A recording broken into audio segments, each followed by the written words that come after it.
En 1890, pénétrer dans une cuisine française revient à entrer dans un monde régi par des lois physiques et des contraintes matérielles que la modernité a depuis longtemps effacées. C'est un espace de transformation, souvent relégué dans les coulisses de la vie sociale, mais qui constitue le véritable moteur thermique de l'habitation.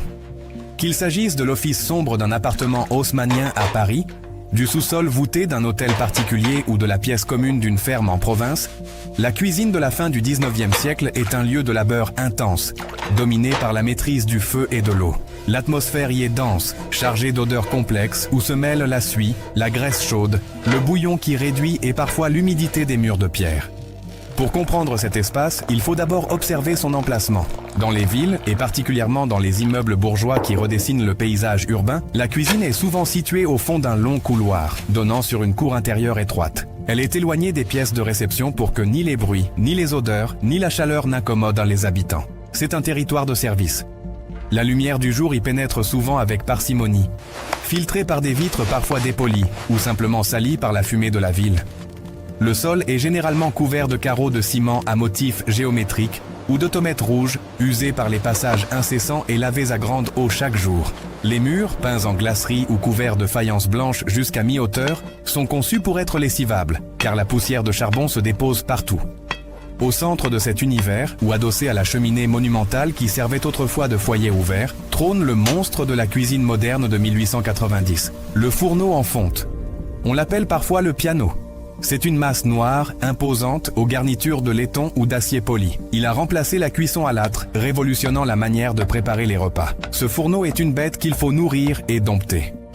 Il fonctionne au charbon ou au bois, selon la région et les moyens du ménage. La journée commence invariablement par le rituel du feu. Bien avant que les maîtres de maison ne s'éveillent, la cuisinière ou la bonne à tout faire est déjà à l'œuvre. Il faut descendrer le foyer, retirer les résidus froids de la veille, nettoyer la grille, disposer le petit bois et le papier journal, puis verser le charbon. L'allumage est une opération délicate qui conditionne le reste de la journée.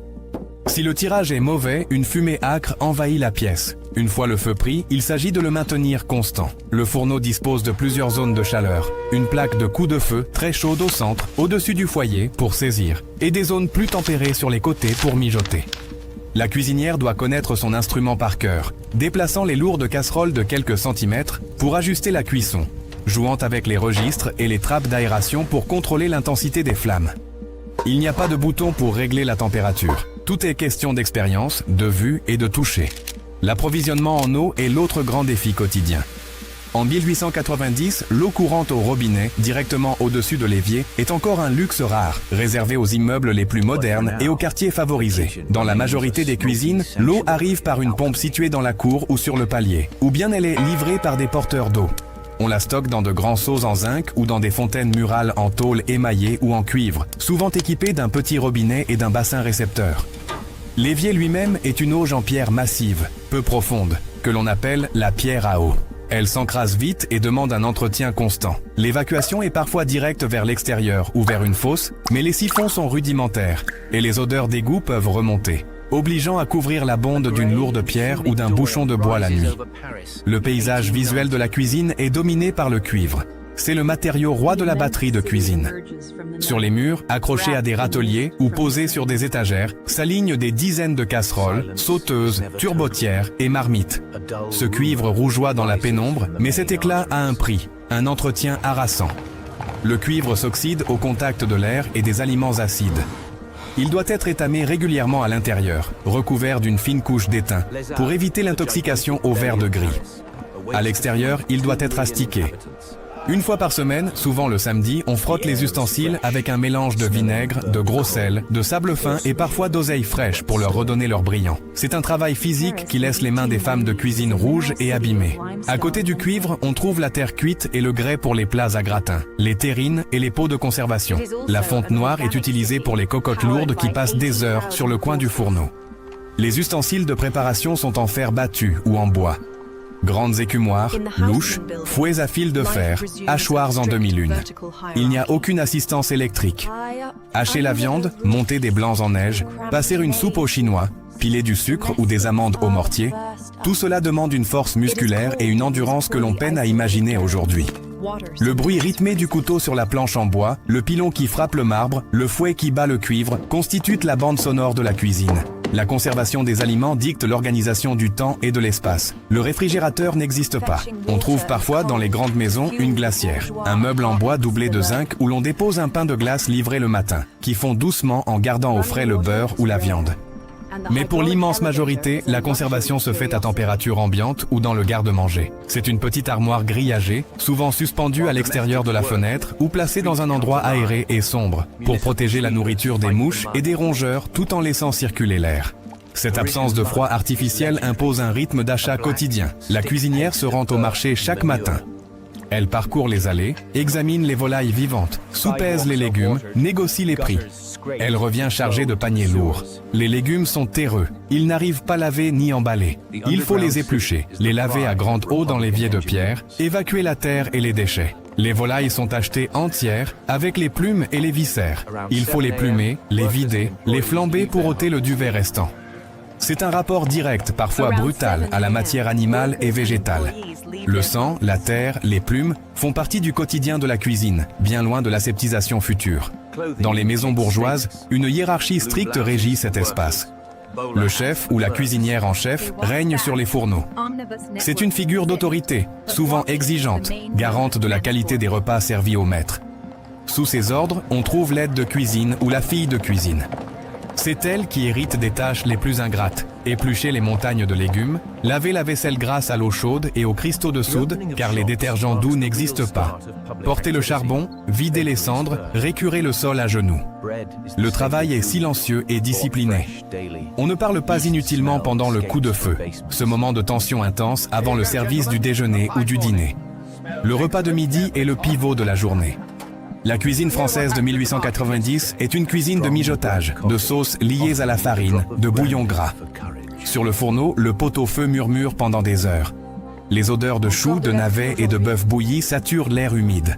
On prépare aussi des rôtis, que l'on arrose constamment de leur jus. La pâtisserie demande une attention particulière, car le four du fourneau à charbon est capricieux.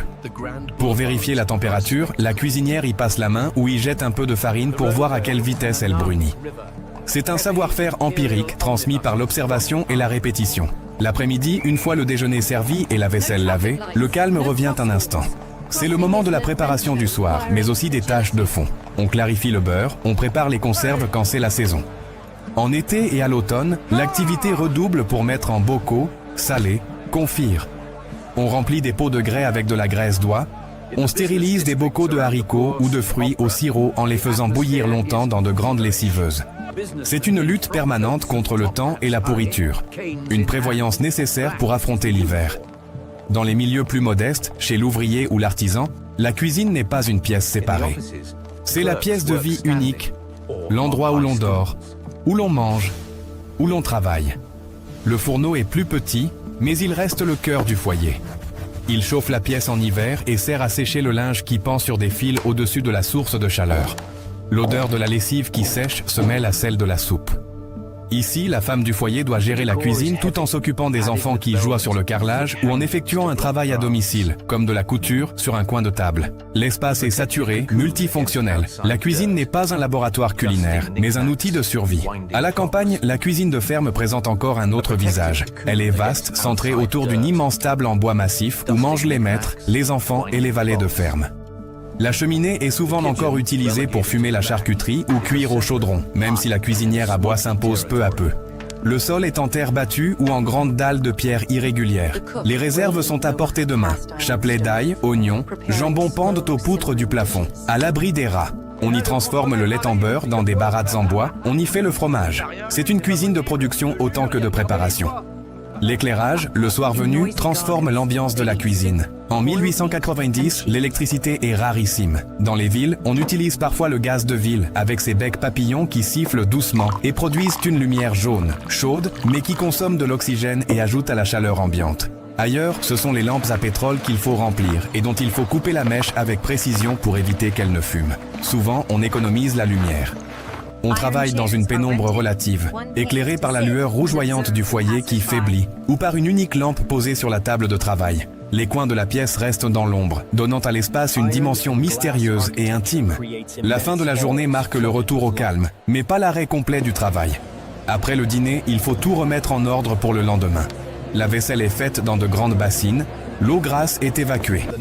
On nettoie le dessus du fourneau avec du papier journal ou un chiffon gras pour le protéger de la rouille. On prépare parfois le café pour le lendemain matin. On met des haricots à tremper. Le feu n'est pas éteint, mais couvert. On recouvre les braises de cendre pour qu'elles se consument très lentement toute la nuit, afin de pouvoir repartir facilement à l'aube. Il règne dans ces cuisines de la fin du siècle une matérialité que nous avons oubliée. Tout est lourd. Les marmites en fonte, les seaux d'eau, les sacs de charbon. Tout est dur au toucher. La pierre, le métal, le bois brut. Les gestes sont amples et vigoureux. Il n'y a pas de plastique, pas de surface lisse et aseptisée. Les matériaux sont vivants. Ils vieillissent, se patinent, se tachent. La table de travail en bois porte les cicatrices des coups de couteau des décennies passées, creusées par l'usage au centre. La cuisine est aussi un lieu de transmission orale. Les recettes ne sont pas toujours écrites. Elles s'apprennent en regardant, en goûtant, en imitant le geste de la mère ou de la chef. On apprend à reconnaître la nappe d'une crème anglaise sur la cuillère en bois, le son du pain cuit quand on toque dessous, l'odeur du beurre qui devient noisette. C'est une connaissance sensorielle, physique, qui se passe de génération en génération. Pourtant, des changements pointent à l'horizon. En 1890, les revues ménagères et les livres d'économie domestique commencent à prêcher pour une rationalisation du travail et une meilleure hygiène. On parle des microbes, on commence à conseiller de bouillir le lait, de filtrer l'eau.